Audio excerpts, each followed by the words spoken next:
Live from the studios of Barcelona, Spain, it's Slade Suter. Live on Authenticity Radio. Slade Suter, live on Authenticity Radio. It's a radio show about real people and real authentic talk. And now, your host who has the hospitality of a fat and jolly innkeeper, Slade Suter.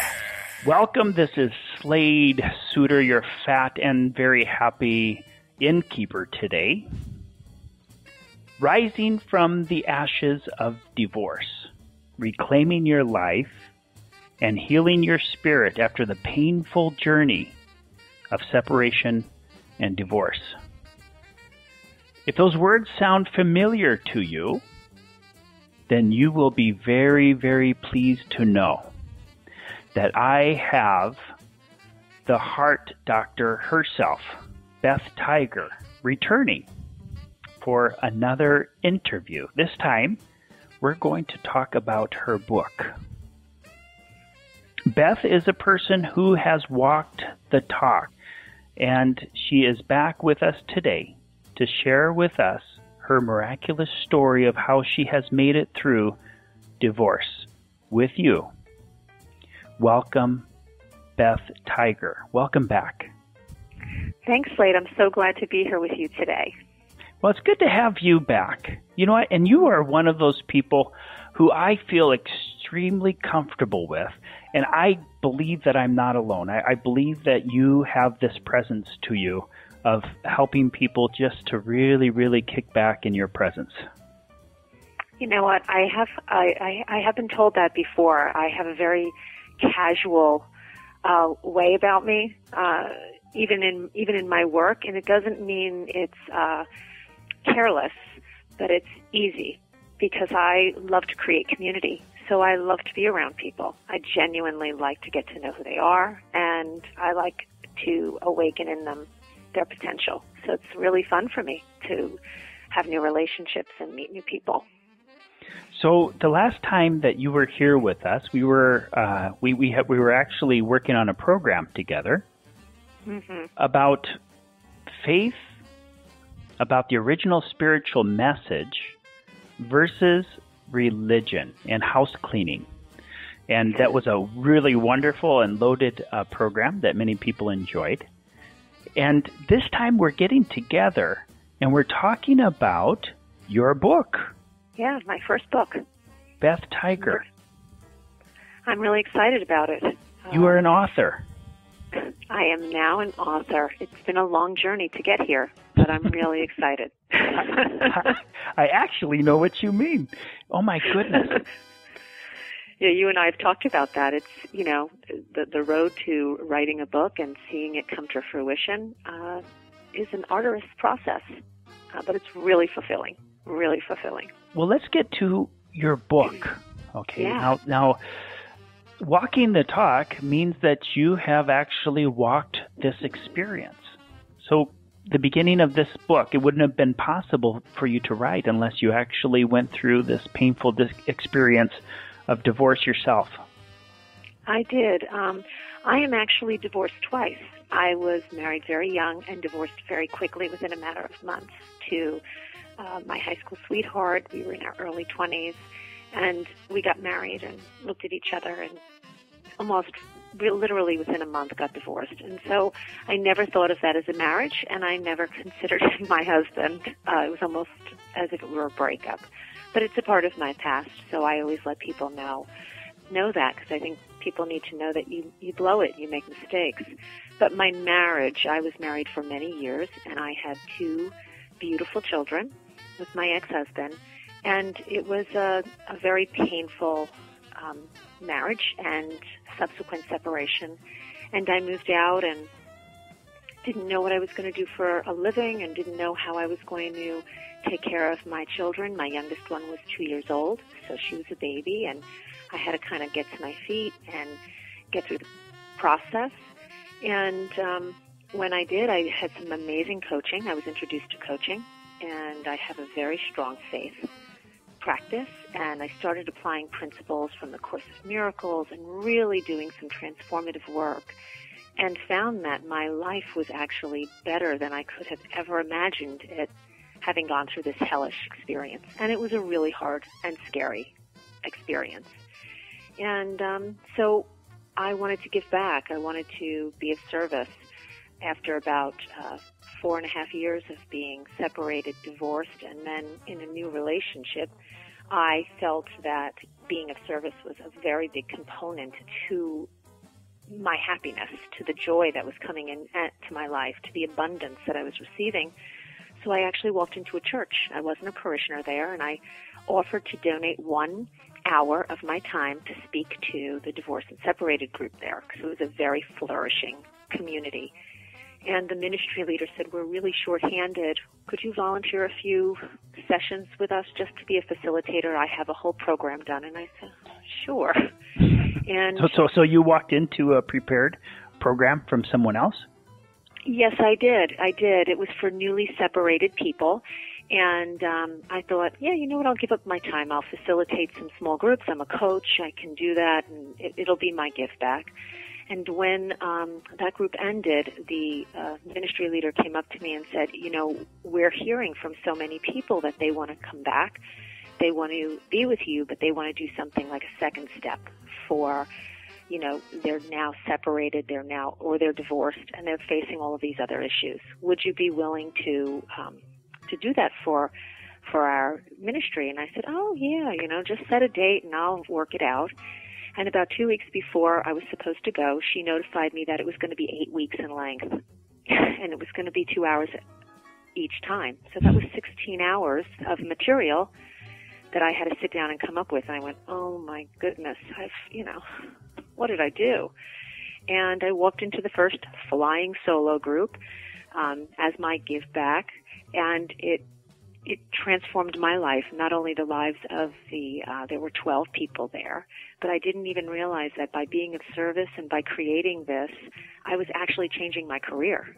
It was from that first flying solo group. I mean, word kind of spread. The next group, there were 40 people. And I was doing that at that particular church at no charge. But I was refining the work, really honing the steps and the principles. And that's what this book is. This book is based on that 8-week series that I now teach all over the United States, that I speak on, and that I still actually do at that church for free once a year. Wow. So your career was launched out of generosity on your part. Absolutely, out of service. It's interesting because, honestly, that 8 weeks, I remember telling my daughter, who was young at the time, I think she was maybe 7, and I said to her, she said, I really don't want you to go every Thursday. And I said, well, you know what, you're being of service too, because these people, they really need to not be in this much pain. So if you let mom go, you're helping out. And so my children actually felt like they were part of it by letting me go there and speak, facilitate these groups. And it really changed all of our lives in my house. So the act of giving was an important part of the process for you and for your children. And for the participants. Separation and divorce is a very inward process. You're focusing on yourself, your survival. Usually people are fighting. They're in they're actually, empires are being kind of torn apart and spread apart, and assets are being divided, and children are kind of in the middle if there are children there. And so it can be a very inward process. And I find that one of the greatest principles, and one of the things I even have in my book, is about getting out of yourself and getting involved in helping others, because it takes your mind off of your problems. Now, Beth, before we get to that point of getting out, can you give us an insight of what it's actually really like to be inside this hell? I can, because obviously, as I said, I've lived it. And one of, the first chapter in my book is about losing the story and learning the lesson. But you have to know what the story is before you relinquish the story. And Winston Churchill has a great quote, when you're in hell, keep going. When I think of a metaphor for separation and divorce, I often think of people treading through a sandy desert, because it feels, it's very hard to walk in sand, and you're walking. It's dry, it's barren, it's lonely. For many people, I have clients and I know people that have, been married 30, 40 years and they're going through a separation. But, you've shared a life, you've shared a bed with somebody, you've shared your soul and heart, and now you're alone. And I think that can be very scary, especially when people marry young and don't really have an idea of who they are before they get married. So there's a lot of uncertainty, who's going to see the children when. I think that's it too. It's like you're in this state of limbo that for many people is frightening, because they have to kind of surrender to the unknowing. And even after divorce, I deal with a lot, Rising from the Ashes of Divorce is a workbook that I work on with people that have been divorced 10 years and are still stuck in the story of their divorce. They're still actually stuck in their past. Beth, what you're sharing with us seems to be such a part of our lives. We attach ourselves with so many elements, with images of who we are on the outside. And that I would imagine that's part of the pain. If you have friends that you have grown attached to, all of a sudden you're also divorced from them. And even within your own family, people that just don't quite understand, and this feeling of isolation. There seems to be a lot of divorcing and a lot of schisms in the heart, and almost like an identity crisis of who in the hell am I in the first place? Absolutely. I mean, you hit the nail on the head. That's really what people are struggling with. And for many people, they struggle with that for years after their divorce. They've built a life maybe around their children, socially, couples. They are very invested in the in-law families. And it's a death of so many things. And it's not just the death of the union of just two people.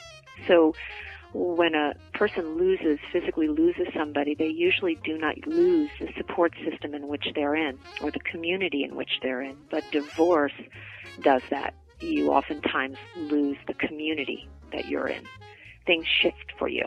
You no longer go out with your couple friends maybe the same, or you don't go to your in-laws for Christmas, so you have to create new traditions. I mean, there's so many layers to it. It really is about creating a new identity for yourself, reclaiming yourself. There's something new here. What really captured me is the image on your cover, which is a phoenix. Mm-hmm. And the name of your book is Rising from the Ashes of Divorce. The image that it gives me is a very, very hot fire that pulverizes absolutely everything. Like a forge, like a hot forge. Everything is burned away. All the impurities are burned away, and what's left is the pure metal. Well, the phoenix, the reason why I used the phoenix on the cover is we experience so many emotions when we're going through separation and divorce.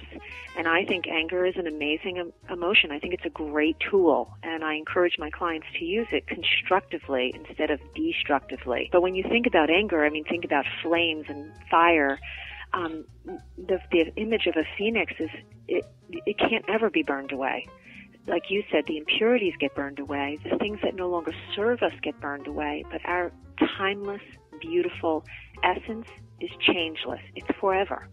It can never be taken from us. No matter what we go through, no matter what hell we go through, or what fire we go through, that phoenix in us is always available to us and can always rise above the ashes, or rise above the flames of the pain. Timeless, beautiful essence cannot be burned away. Mm-hmm. And I believe it's in all of us. I don't believe it's in some of us. I don't believe it's in the special ones. I believe we're all special. And I believe that each one of us has that inside of us. And there seems to be a process in order to get there. Oh, absolutely. It's like an initiation. And this is where Beth Tiger comes in. Yeah. And you had said, tell you a little bit about the anger and the work there is I have a lot of clients who tell me, I never want to be angry again. I don't want to feel this pain anymore. I don't want to